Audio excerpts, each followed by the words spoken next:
Cash flow क्या बताता है? एडिशनल इंफॉर्मेशन देता है टू द यूजर, ठीक है ना। And this statement exhibit flow of incoming and outgoing cash. क्या यही पढ़ा था हम लोगों ने? इसे आप एसेस कर सकते हैं किसी को क्या कैश जनरेट करने की एबिलिटी है और वो कहां उसे यूटिलाइज कर रहा है। ये लिक्विडिटी और सॉल्वेंसी को जज करने का बहुत अच्छा तरीका है। चलिए भाई, कैश क्या था कोई बताएगा? कैश इन हैंड था और डिमांड डिपॉजिट है ना, लेस देन 3 मंथ्स हो उसने, ये लेस देन 3 नहीं तो demand deposit current account. Cash equivalent क्या था? देखिए तो कॉपी में लिखा है आपने, कॉन्सेप्ट में लिखा हो कहीं, short term highly liquid originally maturing less than 3 months can be readily convertible into cash without decline in the value या without any significant risk in the decline in the value, है ना। 3 तरह के cash flow कौन कौन से? Operating, investing, financing. Operating किसे बोलते हैं? प्रिंसिपल रेवेन्यू जनरेटिंग एक्टिविटीज, है ना, और any other activity which is not investing और फाइनेंसिंग, जिसके अंदर क्या आएगा हम लोगों ने पढ़ा था, लिखा था और खूब धुआंधार क्वेश्चन किए। 2 तरह से निकलता है, कौन कौन सा? डायरेक्ट और इनडायरेक्ट। चलिए, इन्वेस्टिंग क्या था? जरा तेज से तो नहीं हो रहा है ना, पढ़ रखा था सब हम लोगों ने, लिख भी रखा है। Acquisition and disposal of long term assets and investment, याद आया बच्चों को? ठीक है, इसमें इनफ्लो ऑफ फिक्स्ड एसेट वगैरह है, मतलब सेल ऑफ फिक्स्ड एसेट है, परचेज है, इंटरेस्ट है। फिनेंसिंग क्या है भाई? Change in size and composition of owners equity and long term borrowing, याद आया? कर रखा हम लोगों ने। कोई अगर एक्स्ट्रा ऑर्डिनरी हो तो जरा उसको सेपरेट दिखला देना। हमने 2-3 क्वेश्चन में एक्सेप्शनल आइटम सेपरेट दिखाए थे, याद है? ट्रीटमेंट ऑफ टैक्स, टैक्स का क्या करें? कहा गया कि कोई भी टैक्स है वो ऑपरेटिंग में आएगा, लेकिन अगर वो इन्वेस्टिंग एक्टिविटी या फिनेंसिंग से संबंधित है तब बताइए। तो उसी के साथ जैसे कहा था कैपिटल गेन, अब कैपिटल गेन को फिक्स्ड एसेट पे आपने बेचा, उस पर कैपिटल गेन हुआ, उसे कहीं और दिखाएंगे तो गलत होगा ना, तो उसको यहां दिखाना है। ठीक है बच्चों, बस हो गया, खत्म। अरे तुमने पढ़ रखा है ना, पिछले 6-7 क्लासेस तो पढ़ी रखा था, 7 क्लासेस से। अब जरा क्वेश्चन देख लें, क्वेश्चन आपकी बुक में है, आइए क्वेश्चन देख लेते हैं। हमने पहले ही कहा था कि हमने एस में सब पढ़ रखा है। बताइए, क्वेश्चन है आपके सामने, कर पाएंगे? क्लासिफाई कौन ऑपरेटिंग है, कौन इन्वेस्टिंग है, कौन फाइनेंसिंग और कौन कैश इक्विवेलेंट, बता पाएंगे? चलिए देखते हैं, आपको चेकिंग करते हैं। Purchase of machine, issue of share, cash sale, proceeds from long term borrowing financing, proceeds from trade receivable, trade receivable से कैश मिला, trade commission, purchase of investment, redemption of preference share, cash purchase, proceeds from sale of investment, purchase of goodwill. Goodwill भी तो fixed asset है, intangible fixed asset है। Cash paid, dividend paid, wages and salary paid, proceeds from sale of patent, patent बेचा है, fixed asset है। Interest received on debenture held as investment, investment पे मिला, long term borrowing पे interest दिया, office administration, manufacturing, आवाज नहीं आ रही कई बच्चों की, डिविडेंड रिसीव्ड ऑन इन्वेस्टमेंट, ढेर सारे क्वेश्चन में सब आया था। Rent received on property held as investment, selling distribution, income tax नहीं कुछ बोला, dividend paid, underwriting commission paid, underwriting commission issue of share debenture पे होता है, फाइनेंसिंग से संबंधित है इसलिए फाइनेंसिंग होगा। Rent paid, brokerage paid on purchase of investment, investment पे है ना, वैसे तो ऑपरेटिंग है लेकिन इन्वेस्टमेंट पे है तो इन्वेस्टिंग में आएगा बेटा। चलिए, बैंक ड्राफ्ट नहीं, कैश इक्विवेलेंट, क्योंकि ये डाउन डिमांड आता और जाता है तो ये कैश इक्विवेलेंट के बराबर हम मान सकते हैं, बल्कि कैश का ही पार्ट मान सकते हैं, बैंक का पार्ट मान सकते हैं, बैंक ही मानिए, ठीक है। Cash and cash equivalent, cash credit, ये भी कैश एंड कैश मान सकते हैं क्योंकि ये भी डाउन डिमांड होता है। शॉर्ट टर्म डिपॉजिट डिपेंड करता है, 3 महीने का है तो कैश इक्विवेलेंट, ज्यादा लंबा समय है तो investing. Marketable security, refund of income tax, तो ऐसा क्वेश्चन कभी आ जाए तो कर पाएंगे? इनफैक्ट आया हुआ है एग्जाम में, ऐसे क्वेश्चन भी आए हुए हैं। एक कराऊं ऐसा जो आया एग्जाम में, 5 नंबर। नहीं, बैंक ओडी डिपेंड करता है, मैंने कहा था कि बैंक ओडी एक होता है टेम्पररी विड्रॉवल और एक होता है आप उस पर डिपेंड है, आपने लिया और फिर चुकाया ही नहीं। मान लो हमारे ख्याल से तो कैश एंड बैंक का पार्ट मान लो, ठीक है। निगेटिव बैलेंस, ये पढ़िए 5 नंबर। अच्छा, एक बात मैंने बताई थी कि अगर किसी का काम ही लोन देना है तो उसके लिए इंटरेस्ट आना जाना ऑपरेटिंग होगा, तो इसलिए क्वेश्चन ने कर दिया कि नॉन फाइनेंसिंग, मतलब हमारा काम लोन देना नहीं। अब बताइए dividend paid, TDS on interest income generated on investment. Investment पे आपको इंटरेस्ट मिला बेटा 2 लाख, 10,000 टीडीएस पढ़ा इनकम टैक्स में, 10,000 टीडीएस कट गया, कहां घटाएंगे? इन्वेस्टिंग में, क्योंकि वो इन्वेस्टमेंट से संबंधित है इसलिए इन्वेस्टिंग में। लोन गिवन टू सप्लायर और उस पर इंटरेस्ट अर्न किया। देखिए हमारे एक सप्लायर है जो हमें माल बेचते हैं, उन्होंने कभी कहा कि भाई हमें माल बनाने में दिक्कत हो रही है, हमें 20,000 का 1 लाख का लोन दीजिए, हम आपको चुका देंगे। तो लोन हमने सप्लायर को दिया है और उनसे इंटरेस्ट कमाया। बताइए क्या है ये? इन्वेस्टिंग है, फाइनेंसिंग है, क्या है ये? मजे की बात बताऊं, ये ऑपरेटिंग है, क्योंकि हमने अपने फायदे के लिए दिया है। जैसे मान लीजिए कि एक कंपनी है जो एसी बहुत बेचती है, अब एसी मैन्युफैक्चरर है, उनको दिसंबर में जम के एसी बनाना है, जनवरी में बनाना है, तभी तो फरवरी में आपको सप्लाई करेंगे। उन्होंने कहा कि हमें वर्किंग कैपिटल की दिक्कत हो रही है, हमें आपने 2 करोड़ रुपए एडवांस दो, ब्याज ले लेना। अब विजय सेल्स के पास ऑफ सीजन है, सारा माल बेच के बैठा है, उसने दे दिया 2 करोड़ 10 करोड़ 20 करोड़ दे दिया। फायदा क्या होगा? सप्लायर बढ़िया रेट पे माल देगा, सप्लायर हमें ही माल देगा, किसी और को नहीं देगा। चलता है ऐसा। तो देखिए सप्लायर से या डिटर से इंटरेस्ट मिले या आप इंटरेस्ट दे रहे हैं, तो ये क्या है? कौन सी चीज है ये? Operating. Deposit with bank for a term of 2 years, 2 साल के लिए कर दिया, इन्वेस्टिंग है। Highly liquid marketable security without risk of change in value, cash equivalent. Investment किया और उस पर इंटरेस्ट मिला, लॉस ऑफ स्टॉक हुआ या प्रॉफिट हुआ और उस पर इंश्योरेंस क्लेम मिला। स्टॉक पे मिला ना, फाइनेंसिंग इन्वेस्टिंग तो कर नहीं सकते। Loan advance given to subsidiary and interest earned, नहीं, ये इन्वेस्टमेंट है। सब्सिडियरी का सेपरेट लीगल एक्जिस्टेंस होता है, ठीक है। तो उसको अगर हमने लोन दिया और उस पर पैसे कमाया तो फर्क है, सप्लायर और सब्सिडियरी में फर्क है भाई। सप्लायर हमारे बिजनेस से संबंधित है, सब्सिडी तो होता है इन्वेस्टमेंट है। सब्सिडी खोलने का मतलब क्या है? इन्वेस्टमेंट करना है, तो उसको कोई लोन देंगे तो वो भी तो इन्वेस्टमेंट ही है। इशू ऑफ बोनस शेयर, मजे की बात जान लीजिए, ये ना तो ऑपरेटिंग है, फाइनेंसिंग है, कुछ नहीं है, ये नॉन कैश आइटम है। किसी ने issue of share foundation, bonus share foundation में पढ़ा है क्या? उसमें कैश की एंट्री होती थी? उसमें एंट्री होती होगी रिजर्व टू कैपिटल, ऐसे ही कुछ होता होगा, reserve to bonus, bonus to capital. कितना कैश आता था बेटा बताओ, कितना कैश जाता था? तो ये नॉन कैश आइटम है। चलो टर्म लोन रीपेड, क्या 5 नंबर आपके हो सकते थे? ठीक है। और ऐसे एक नहीं, मैं देख रहा हूं कई बार क्वेश्चन आया है। ये क्वेश्चन करोगे? एग्जाम का पूछा हुआ कराते हैं, स्टडी में भी है और एग्जाम में भी है। आ जाओ करते हैं, छोटा सा। हमने तो बड़े बड़े ब्रिक्स काट दिए, तो ये तो छोटी सी बात है, लेकिन चलो कर लेते हैं। बस अब खत्म ही है, नया चैप्टर शुरू करना है, लेकिन उसके पहले मेरा मन है कि ये सब आप निपटा दें। पढ़िए, क्या निकालना है बेटा जी? फाइनेंसिंग या ऑपरेटिंग नहीं करना। मैं कह तो रहा हूं दोनों ऑप्शन आपके पास है, कैश इक्विवेलेंट, कैश भी मान सकते हैं और फाइनेंसिंग भी मान सकते हैं। चलिए बताइए, इन्वेस्टिंग बताइए कहां जाएगा? सॉरी, इन्वेस्टिंग आप इसमें चुन पाएंगे? प्लांट एक्वायर्ड क्या है? Bye issue of debenture.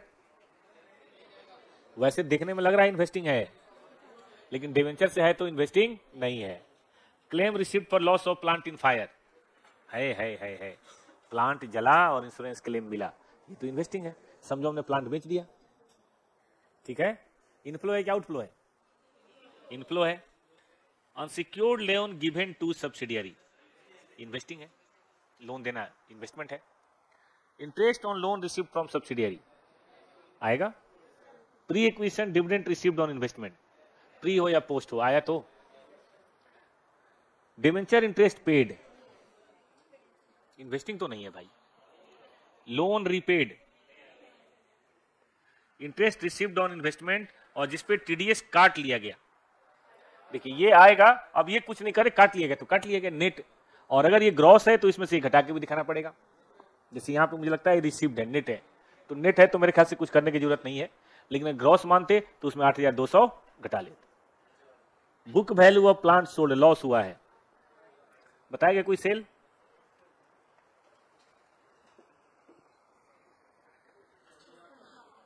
$74,000। क्या मेरे प्यारे बच्चे मुझे फटाक से एक स्टेटमेंट बना के सजा सकते हैं? इन्वेस्टिंग बस इतना लिखिएगा, cash flow from investing activities. Inflow में 3-4 बातें सजा दीजिए, आउटफ्लो में 3-4 बातें समझिए और अगले क्वेश्चन की तरफ मूव करिए, जल्दी करिए। इसलिए मैं करा रहा हूं कि एग्जाम में एज इट इज आया था ये। बुक वैल्यू वाला तो बुक वैल्यू है ना बेटा, उसमें से लॉस घटाना पड़ेगा तब तो सेल प्राइस निकलेगा। कोई चीज 10,000 की है, 2,000 के लॉस पे बेची तो 8,000 आया ना हाथ में। किसी का नहीं हुआ तो भेज दीजिए ना बेटा, भेज दिया। 2-3 क्वेश्चन कर लेते हैं छोटे छोटे, इसमें कोई दिक्कत तो नहीं करने में, क्या ही जल्दी है, आराम से पढ़ना है। अब चैप्टर ही कितने हैं मई वालों के, सितंबर वाले तो खैर अभी सोचो ही मत, मई वाले की बात कर रहे हैं। सितंबर वाले तो अभी आपका हनीमून टाइम चल रहा है, अभी तो कोई दिक्कत ही नहीं है। आउटफ्लो में बस एक ही है,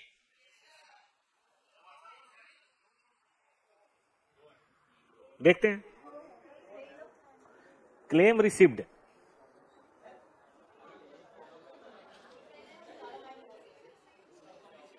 रुको यार, आराम से। क्लेम रिसीव ठीक है, unsecured loan given, interest received, pre acquisition dividend received, debenture interest term loan नहीं आएगा, इंटरेस्ट रिसीव्ड और प्लांट सोल्ड, ठीक तो है।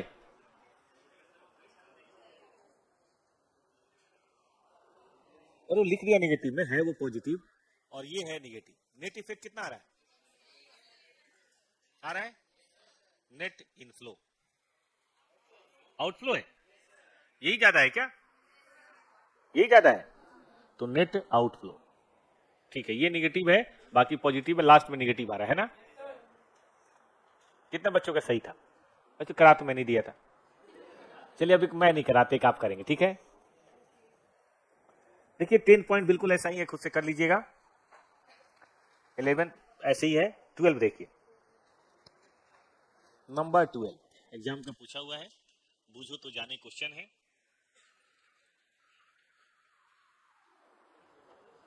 पढ़िए, following are the extract from the balance sheet. देखिए भाई साहब, कैपिटल थोड़ा सा बढ़ा है, ये थोड़ा कम हुआ है, डिविडेंड भी है, प्रीमियम थोड़ा बढ़ा है, पीएल थोड़ा बढ़ा है। शेयर कैपिटल में इतना शेयर है जो सप्लाई ऑफ मशीन के लिए है, मतलब 60,000 का मशीन खरीदा, 60,000 इशू ऑफ शेयर कर दिया, इसका मतलब वो तो कम से कम कैश नहीं है, बाकी कैश है बेटा। और एक डिविडेंड मिला है, पीएल अकाउंट में डिविडेंड है इक्विटी शेयर के ऊपर। बताइए ये रिलेटेड आइटम कैश फ्लो में कैसे अपीयर करेंगे? देखिए इसमें आपको पूरा कैश फ्लो नहीं बनाना, जितना बन सकता है इसको बोलते हैं ना रिलेवेंट एक्सट्रैक्ट, बस वही बनाना है। हाँ, थोड़ा सा ऑपरेटिंग, थोड़ा इन्वेस्टिंग, थोड़ा फाइनेंसिंग, नेट नहीं करेंगे क्योंकि हमें जानकारी है ही नहीं। तो चलिए पेज लीजिए, कुछ इस तरह से पेज लीजिए बेटा, क्वेश्चन का नंबर डालिए और लिखिए CFS for the year ended 31/3/2021 और यहां लिखिए रिलेवेंट एक्सट्रैक्ट्स।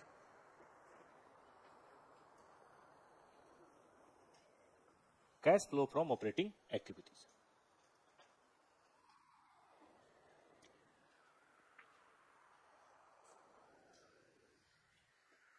ठीक है, क्लोजिंग पीएल कितना है बेटा जी? ओपनिंग पीएल तो बोलिए, नेट प्रॉफिट 8 लाख है, लेस कीजिए नॉन ऑपरेटिंग आइटम अगर आपको याद हो, इंटरेस्ट ऑन या डिविडेंड ऑन इन्वेस्टमेंट, यहां से लेस करके कहां दिखाना है? फाइनेंसिंग में है ना। चलिए बताइए कितना आ रहा है ये? 50,000। ऑपरेटिंग और कुछ आपको दिख रहा है बेटा? Cash flow from operating activities में आपको कुछ और दिख रहा है? हमारे पास तो जो इन्फॉर्मेशन उससे यही हो सकता है, बाकी तो देखना पड़ेगा क्या सिचुएशन हो सकती है। बाकी जो आइटम्स है ना वो इन्वेस्टिंग फाइनेंसिंग से संबंधित है, ऑपरेटिंग से संबंधित तो खैर इसमें से कोई भी नहीं है। हाँ बेटा फिर से बोलो, सुन नहीं पा रहा मैं। प्रेफरेंस डिविडेंड का पेमेंट अगर हुआ है तो माइनस होगा कि नहीं होगा, ऐड होगा कि नहीं होगा? चलिए आप मान सकते हैं कि प्रेफरेंस डिविडेंड भी हमने पे किया होगा, इक्विटी तो ना करें लेकिन प्रेफरेंस तो किया होगा। और ये मान सकते हैं साल के लास्ट में रिडम्पशन है, तो एक काम करते हैं 7 लाख का 10% निकालिए, प्रिफरेंस डिविडेंड पेड। ठीक है बेटा, हम करते हैं, वो भी तो पीएल से गया होगा, तो ये हो जाएगा 8,70,000 और ये हो जाएगा, आप बल्कि सही है, ज्यादा अच्छा यही रहेगा। डिविडेंड तो क्लोजिंग में ऐड होता है ना, वो भी तो बटा ही है, और ओपनिंग लेस होता है, तभी तो प्रॉफिट पर पीएल ऑप्शन बनाइए। ओपनिंग इधर होगा, डिविडेंड इधर, क्लोजिंग इधर, तो ऐड ही करना होगा ना। चलिए अब कौन सा है, इन्वेस्टिंग एक्टिविटी देखते हैं। इन्वेस्टिंग में एक तो बेटा यही आएगा, डिविडेंड रिसीव बताइए कितना, 50,000। और कोई land and building plant machinery वगैरह का कैश में कोई दिया है?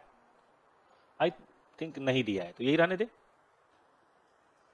और रही बात, जरा ये बताइए तो बेटा, फाइनेंसिंग एक्टिविटी,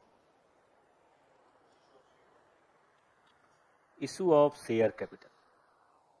देखिए बेटा, जितना दिख रहा है उतना नहीं लीजिएगा। हाँ, इसमें से तो 60 घटा ही दीजिए और तब माइनस कीजिए ओपनिंग वाला। बोलिए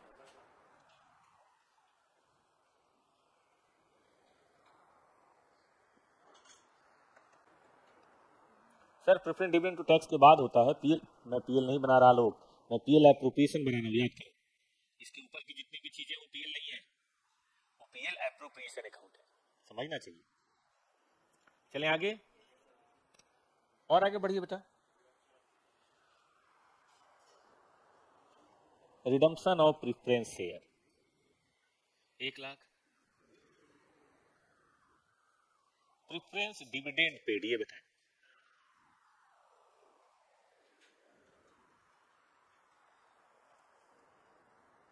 नेट करिए।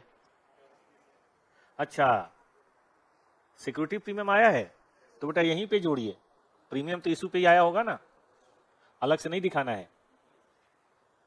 अगर प्रीमियम मिला है तो उसको अलग से नहीं दिखाना है, इशू ऑफ शेयर के साथ ही दिखाना है। कैपिटल में पेड अप कैपिटल बढ़ा है 10 लाख और 50,000 प्रीमियम बढ़ा है, तो हो ना हो हमने ये 5% प्रीमियम पे इशू किया होगा। कितना हो रहा है बेटा? लेकिन ऐसे क्वेश्चन को जरूर करना चाहिए, नेट नहीं करना है, क्योंकि और भी बातें होंगी, हमें क्या पता। इन्होंने प्रेफरेंस डिविडेंड नहीं लिया है, इसीलिए इनका आंसर 70,000 लगाया। लेना चाहिए, हम हमेशा मानना चाहिए कि प्रेफरेंस डिविडेंड तो पे होगा ही होगा। 13 नंबर पढ़िए, मजेदार, एक लाइन का क्वेश्चन है, देखते हैं आपसे बनता है कि नहीं। हमने एक डिबेंचर परचेज किया वाई लिमिटेड का, जिसका रिडम्पशन वैल्यू 3 महीने से भी कम है। क्या यह कैश इक्विवेलेंट माना जा सकता है? नहीं माना जा सकता। Debenture highly liquid marketable security नहीं है। एक कंडीशन तो पूरी हो गई, दूसरी थोड़ी ना हुई। मार्केट में तो इसका दाम फ्लक्चुएट भी हो सकता है, इसमें रिस्क है फ्लक्चुएशन का। कैश इक्विवेलेंट की सिर्फ एक शर्त नहीं है 3 महीने वाली, कैश इक्विवेलेंट की कई शर्तें। आइए देखते हैं शर्तें। कैश इक्विवेलेंट की पहली शर्त है कि वो शॉर्ट टर्म हाईली लिक्विड होना चाहिए, ये मस्ट है। इस शर्त को पूरा करना जरूरी है, उसके बगैर आप कैश इक्विवेलेंट नहीं कर सकते। ठीक है। दूसरी शर्त, original maturity less than 3। Debenture का ओरिजिनल मैच्योरिटी लेस देन 3 नहीं है, ये डिवेंचर तो 5 साल 10 साल का रहा होगा, अब 3 महीने बाद रिडीमेबल है, वो अलग बात है तो 5-10 साल वाला, तो ये शर्त भी पूरी नहीं होती। रेडली कन्वर्टेबल इनटू कैश, आप जब चाहें तो बेच सके, डिवेंचर में फैसिलिटी नहीं होती। मार्केट में हो सकता है बिके, हो सकता है ना बिके, without any significant risk in the change of value, ये भी नहीं। मार्केट में शेयर प्राइसेस कम ज्यादा होते हैं, इसीलिए शेयर और डिवेंचर का इन्वेस्टमेंट कभी भी कैश इक्विवेलेंट नहीं होता। पेपर पढ़ते होंगे या ऐप देखते होंगे, 5% शेयर का दाम बढ़ना घटना कोई बड़ी बात है? किसी भी कंपनी का 5% एक दिन में बढ़ जाता है, चाहे एक दिन में घट जाता है। आप कभी इकोनॉमिक टाइम्स से उसका अगर ऐप डाउनलोड करें तो उसमें मार्केट आता है, ईटी मार्केट। अब देखिए, कम से कम 50 कंपनियों का शेयर का दाम 5% से बढ़ा होता है और 50 का दाम 5% से गिरा होता है। अच्छी अच्छी कंपनियों को बता रहा हूँ, चंगू मंगू का तो 20-20% डाउन अप हो जाता है, 20-20%। बढ़िया कंपनियों की बात कर रहे हैं, जिसको आप बड़ी कंपनी मानते हैं। अडानी नहीं, बाकी कंपनी। अडानी तो सीधा 20% अप या 20% डाउन, बाकियों की बात करते हैं। चलिए, तो इसीलिए ये मार्केटेबल सिक्योरिटीज नहीं है। हम लिखेंगे अब ऐसी चीजें इन्वेस्टमेंट में आएंगी, इन्वेस्टिंग एक्टिविटीज आएगी तो जरूर, पैसा गया है तो आना तो है ही, लेकिन नॉर्मल इन्वेस्टमेंट में आएगा, कैश इक्विवेलेंट में नहीं आएगा। ठीक है बेटा, ये देखिए आपकी बार आपको केवल कैश और कैश इक्विवेलेंट बताना है। अच्छा क्वेश्चन है ना। अब सीधे एग्जाम में आए तो कहेंगे हे भगवान, सर ने तो इतनी फीस ली, हमें पढ़ाया ही नहीं, इस तरह क्वेश्चन। तो इसीलिए स्टडी का हर कोना कोना कवर करना है बेटा। चलो बताओ तो, bank balance as per bank statement लेंगे या as per cash? As per cash. Cash book के हिसाब से हमारी बैलेंस शीट बनी होती है। आपने पढ़ा है एडजस्टेड कैश बुक, कि अगर हमारा कैश बुक गड़बड़ है तो हम बीआरएस बना के, और जो हमारी गलतियां हैं, हमारी एरर ओमिशन है, उसको हम ठीक कर लेते हैं, और तब उसको क्या बोलते हैं? Adjusted cash book. बताइए, चेक इशू हुआ है लेकिन प्रेजेंट नहीं हुआ, जब ये प्रेजेंट होगा तो बैंक का बैलेंस कम हो जाएगा, यस और नो? इसका मतलब मेरा कैश एट बैंक कितना है? क्या बात कर रहे हो, 40,000 होगा या कम होगा? चेक इशू कर दिया तो उससे कम होगा केशव भाई। जिस दिन वो बैंक में लगेगा उस दिन आपका बैंक बैलेंस कम हो जाएगा। तो रियल में आपका balance as per cash book 25,000 नहीं होगा, बल्कि, क्योंकि आपने तो कैश इशू चेक इशू करते समय ही कम कर दिया होगा ना, समझ भी रहे हो? 10,000 हो जाएगा। फिर से सुनो, मैंने एक चेक काट के आपको दिया, आ जाओ भाई, आपको 5,000 का चेक दे रहे हैं, ये लो। अब मैं तो अकाउंटिंग कर लूंगा, आज कौन सा डेट है? 11। तो आज तो मेरा कम हो गया कैश बुक, आप ले जाएंगे, अब आज क्लास है तो कल जमा कराएंगे, परसों हमारे अकाउंट में कम होगा, तो मेरा बैंक बैलेंस परसों कम होगा, लेकिन होगा ना। अब मुझे एज पर कैश बुक दिखानी है, तो आज तो कैश बैंक बुक कम हुआ नहीं, इसलिए इसको लेस करते हैं। ठीक। Short term investment in liquid equity share, क्या ये कैश इक्विवेलेंट है? अभी चर्चा चली, कितना भी लिक्विड हो, कितना भी शॉर्ट टर्म हो, लेकिन है तो शेयर ही ना। ठीक है कि नहीं? मिर्जापुर का डायलॉग था, वो आपने देखा होगा कि भाई कौन सा क्या हो जाए तो रहेगा तो सांप ही ना, रहेगा तो जहरीला ही ना। तो ये शेयर तो रहेगा तो शेयर ही ना, ये थोड़ा ना हो जाएगा। चलो, फिक्स डिपॉजिट क्रिएटेड इस डेट को, मैच्योरिंग इस डेट को, कितना महीना है ओरिजिनल मैच्योरिटी? नवंबर, दिसंबर, जनवरी, फरवरी, मार्च और 15 अप्रैल। ओरिजिनल मैच्योरिटी है 5.5 महीने। वैसे अगर यहां से देखें तो सिर्फ 15 दिन। मान लें कैश इक्विवेलेंट? नहीं, कैश इक्विवेलेंट के लिए बचा हुआ टाइम नहीं देखना है, ओरिजिनल टाइम देखना है। तो ओरिजिनल तो नहीं है ये, 5.5 महीने बेटा जी, तो ये भी नहीं आएगा। ठीक। Short term investment in highly liquid sovereign, मतलब government bond, less than 3 month. अब बताइए, ये है। ठीक। और bank balance in foreign currency, जब डिपॉजिट किया था उस समय तो ये रेट था, लेकिन आज ये रेट है। नहीं होगा ना बेटा, है तो बैंक बैलेंस ही ना। नहीं, फ्लक्चुएशन से मतलब निकाल तो सकते हैं हम, क्लोजिंग रेट पे करेंगे इसको, क्लोजिंग रेट पे इतना तो निकाल ही सकते हैं। तो देखो, $1,000 है और आज इसका रेट कितना है? 70। कितने रुपए हो गए? और आपने नहीं पढ़ा है, नए बच्चों ने, पुरानों ने पढ़ा है कि जो फॉरेन करेंसी होती है मॉनेटरी आइटम होती है, और मॉनेटरी आइटम को हम क्लोजिंग रेट पे वैल्यू करते हैं। ब्रांच के चैप्टर में पढ़ा था हम लोगों ने, AS 11। तो 70,000 पे शामिल होगा। बताओ तो भाई कैश इक्विवेलेंट कितना हो, जल्दी से लिखो। लिखो, कैश एट बैंक 10,000। करो करो, कॉपी पे करो। शॉर्ट टर्म इन्वेस्टमेंट 1 लाख,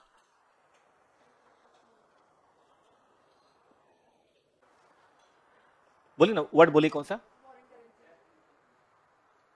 पढ़िए पढ़िए, क्या लिखा? पॉइंट नंबर नहीं पता चला ना। Short term investment in highly liquid sovereign, sovereign मतलब होता है संप्रभुता, तो इसका मतलब गवर्नमेंट का हुआ। गवर्नमेंट ही तो संप्रभुता है, रिलायंस थोड़े ना है। तो गवर्नमेंट के बॉन्ड अगर आपने किए हैं जिनका मैच्योरिटी 3 महीने से कम है, तो ये क्या हो गया? Cash equivalent. क्योंकि इसमें चेंज नहीं होती ना, गवर्नमेंट बॉन्ड में क्या ही चेंज होगा। इनका तो रेट फिक्स होता है, 10%, 5%, 8%, 3% सरकार देगी ही देगी, पैसे डूबने के चांस नहीं होते, तो इसको सस्ता क्यों बेचेगा? ठीक है ना। इनको तो लिक्विड भी जब चाहो तब बेचो और कोई प्रॉब्लम भी नहीं। कितना आया? हाँ, फॉरेन करेंसी चेंज होती है, लेकिन ये कैश है, बैंक है, इसमें कोई दिक्कत, ये तो है ही बैंक। बस ये इंडियन रुपए नहीं है, डॉलर है। हो गया। ये कैश इक्विवेलेंट की कैटेगरी में नहीं आता, नहीं कैश की कैटेगरी में है। ये कैश इक्विवेलेंट नहीं है बेटा, याद रखना, ये कैश है। एक होता है कैश, एक होता है कैश के जैसा। ये कैश के जैसा नहीं है, ये कैश ही है, ये तो कैश ही है भाई, बस ये कि डॉलर में जमा है। ठीक है कि नहीं? वो जो शर्तें थी वो कैश इक्विवेलेंट की थी। लास्ट क्वेश्चन स्टडी का है, कभी भी एग्जाम में टपक सकता है, इसलिए पढ़ के जाइए ताकि एग्जाम में दिक्कत ना हो। सी कैश फ्लो, मतलब कोई विदेश से पैसा आया गया नहीं। लेकिन एक डिपॉजिट है फ्रांस में, साल के शुरू में और आखिर में 1,00,000 यूरो था, सॉरी शुरू में 1,00,000 यूरो और लास्ट में 1,05,000। शुरू में यूरो था 82, बाद में यूरो है 85, और जो 5,000 है बेसिकली वो इंटरेस्ट है, वो भी लास्ट डेट को आया, मतलब हमने जमा नहीं कराया।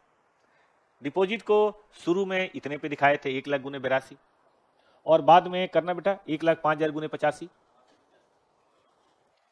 1,05,000 गुने 85,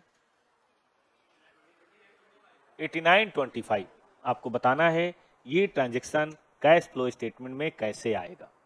खूब बढ़िया से आप जरा समझ लीजिए, तब हम बात करेंगे। चलिए अब हम समझाएं, पढ़ लिया सबने, खूब बढ़िया समझ लीजिए। लिखिए क्वेश्चन, लिखिए तो सब लोग जैसे हम लिखते हैं वैसे लिखना है अभी समझने के लिए, एग्जाम में छोटा लिख लीजिएगा, ठीक।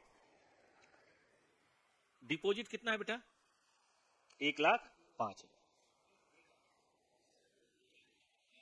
1,05,000 है ना लास्ट में। ओपनिंग है 1,00,000 और इंटरेस्ट है 5,000। देखिए जब इंटरेस्ट मिला है उस समय का रेट है 85 रुपए, कितना हो गया बेटा रुपीज में? 4 लाख।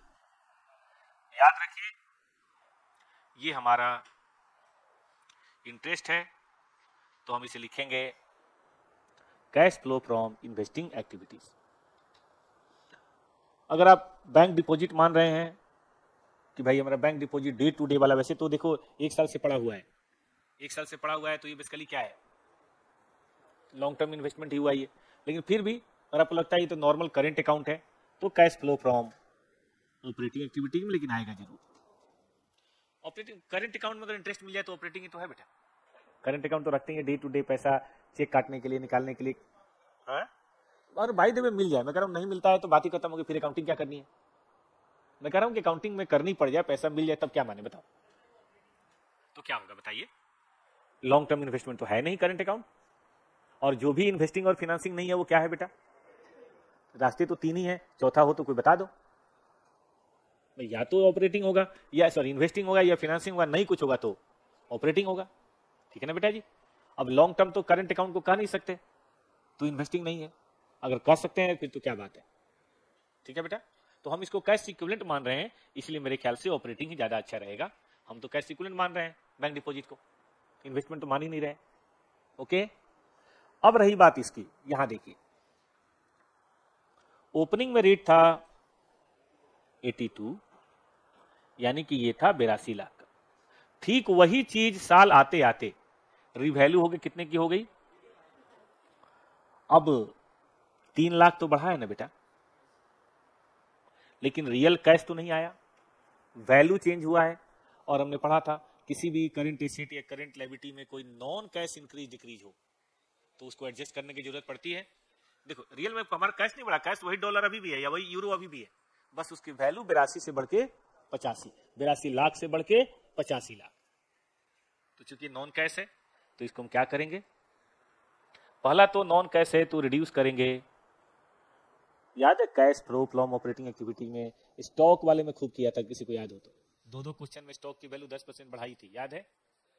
रिकॉन्साइल तो करेगा नहीं है, तो ऐसे में अगर आपको याद हो तो जितने भी नॉन कैश एडजस्टमेंट होते हैं उसको हम ओपनिंग में एडजस्ट करके और तब कुछ करते हैं इंक्रीज डिक्रीज, याद आया।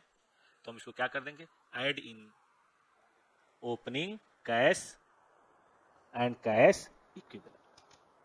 तो इन्वेस्टिंग में इसका कोई मतलब नहीं है, कैश फ्लो फ्रॉम ऑपरेशन में लेस करेंगे और ओपनिंग कैश में जोड़ के तब क्लोजिंग कैश को रिकॉन्साइल करेंगे, अदरवाइज रिकॉन्साइल होगा ही नहीं। वैसे घर से देखा जाए छोड़ भी देंगे तो भी टैली करेगा, और कुछ ना करे तो भी टैली करेगा। ये बात तो स्टॉक वाले में भी थी, स्टॉक को कुछ नहीं करते तो भी टैली कर रहा था, लेकिन ऐसा करिएगा मत।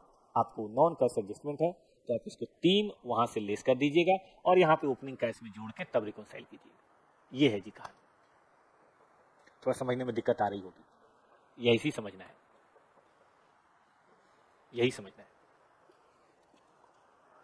तो बेटा आज की कहानी शुरू की जाए, अब फिर से बता देते हैं। हाँ बेटा, लेकिन रियल कैश फ्लो नहीं हुआ ना, रियल कैश फ्लो नहीं। और ये कैश कौन सा है? ये कैश वो है जो नीचे रिकॉन्सिलिएशन में दिखाते हैं, opening cash and cash equivalent less closing.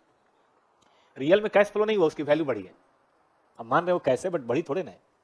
Sir exam में कैसे लिखेंगे? एग्जाम में हम लिखेंगे नंबर 1, ये हम नंबर 1 में डाल देंगे और ये नंबर 2 में डाल देंगे, बस एरो नहीं बनाएंगे। ठीक है शिवांशु? सर डिवेंचर भी तो बॉन्ड है, उसका भी नेचर होता है लेकिन वो कैश इक्विवेलेंट नहीं है। डन है बच्चों? तो आज की कार्यक्रम की शुरुआत की जाए। पिछले 6 और 1 7 और आधा 7.5 क्लासेज हम लोगों ने कैश फ्लो करा। 7 नंबर का आएगा। सही भाई, 100 नंबर के लिए 100 क्लासेज हम लोग करते हैं, तो 7 नंबर के लिए 7.5 क्लासेज जब आएगा तो बन जाएगा। 100% बेटर नहीं भी बने परवाह नहीं करना।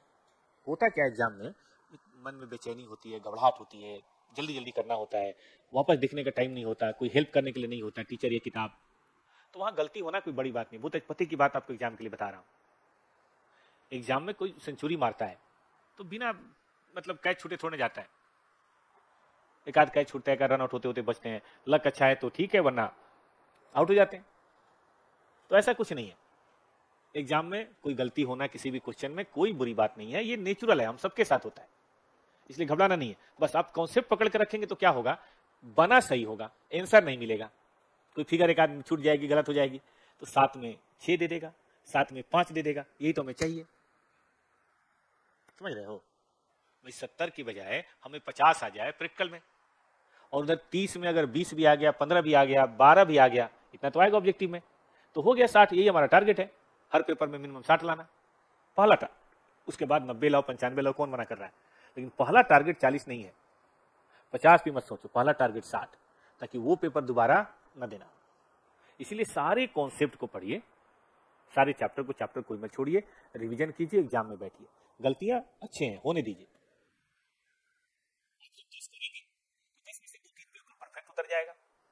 2-3 में थोड़ी गलती थोड़ी बहुत होगी और 2-3 महागलत हो जाएगा, तो भी 50 नंबर 42, 45, 46, 48 आ जाएगा। उधर से 12, 15, 18, 20 कोशिश करिए, ऑब्जेक्टिव में तो आना ही चाहिए ज्यादा नंबर, वहां से 20 नंबर का टारगेट कीजिए। 40 इधर से, 20 उधर से आ गया आपका 60। बढ़िया करेंगे तो 70 में 60 आ जाएगा, 30 में 28 आ जाएगा, हो गया 88, 90। ज्यादा का लालच ठीक भी नहीं है, 90, 92 आ जाए तो संतोष रखना। ये नहीं कि एग्जाम में कितना कमीना था, 8 काट लिया। अरे ये सोचो देवता था वो जिसने 92 दे दिया। तो हैप्पी तो हम हर सिचुएशन में हो सकते हैं और दुखी हर सिचुएशन में हो सकते हैं। ठीक बात है। नॉन कैश कैसे बेटा, इसमें कैश आया नहीं ना, उसी की वैल्यू बढ़ गई। लोग जब उसी की वैल्यू बढ़ जाए तो नॉन कैश ही है ना। चलें क्या आगे?